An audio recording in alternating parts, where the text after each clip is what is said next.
Hello guys, we still have some benefits of normalization and we need to talk about them in details. And the main reason of that, so we can use the benefit with a real practice. Again, I have here, as you see, my table. And the next benefit of normalization is what we call it dependencies. So what are those dependencies? It is, of course, in addition to ensuring uniqueness, another goal the dependencies is for non-key values in table. And non-key values in table is all these values in green. We have them, they are non-key values. Those non-key values are depend on the key to be identified. Like I know now, those values being linked to the student ID, and from student ID, I can access to all the non-key value, which we call them the dependencies values. The reason of the dependencies and what is the real benefit of it, by having such technique, you can create a transaction table, because in transaction table now, you just need to mention the main key value, and the key value will take you to non-key values. So by this, you have uniqueness, you have integration of data, and finally, it will be flexible to create any transaction table as you want, just because we have this benefit of non-key values. In the example of the slide, here we have maybe a security number, and with the security number, it is a candidate key. You can use it as a special key if you want. And all these values now depends on security number to be identified. Later, if you want to create any new transaction table, you just need to mention this SSN in that transaction table, and the SSN is going to take you to all details you want for the specific employee. Now, in addition to functional dependencies, when all the values on the table depends on the main key, you have a transitive dependency. And in transitive dependency, let us take a look to this table. In this table, the salary is not depend on the SSN.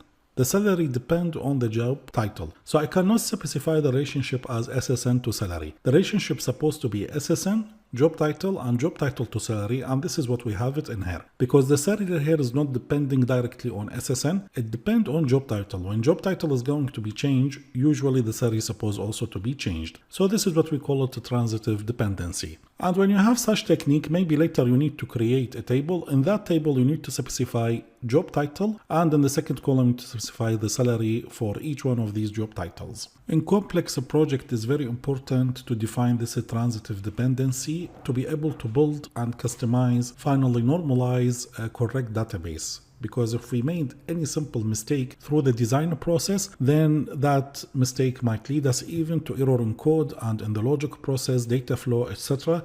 And we need to re-estimate and redo the project from the beginning. And that might even cost us more money and more time, definitely.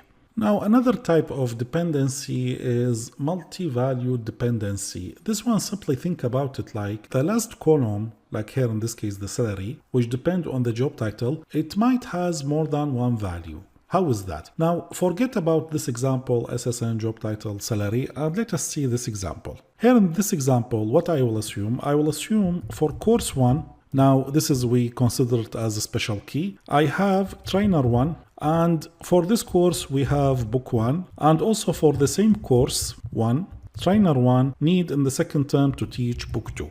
So as you see for now, the relationship, it become between course 1 and trainer 1, and trainer 1 used to teach book 1 and also book 2. So for the trainer 1 now, the value would depend on the name of the trainer. It has more than one value. It has book 1 and book 2. Not like the example we have it in here in transitive, when the salary depend on a specific job title and it is one value for one value.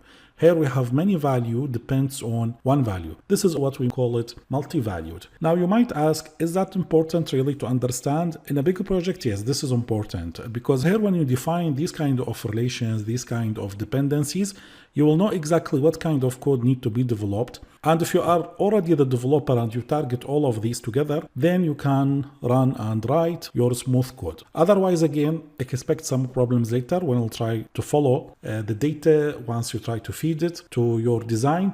You might start to feel like you have some problems, and when the project is bigger, it might not that easy way to simulate the data here as we did in this simple database. So that's why it's important from the beginning to make sure to identify everything in your design, and according to that you can create your tables, then transitive tables, then you try to feed data, and then you'll try different kind of queries to see if you will be able to retrieve back any type of information you are looking for. And after that, you will start to develop your code. That's why, again, it is very important to understand these tiny details. By this, we are done now with the dependencies. In the next video, we need to cover in more details normalization for one last time, because normalization is your main key for any database. Without good normalization from the beginning, you won't be able to get a good system. Thanks for watching.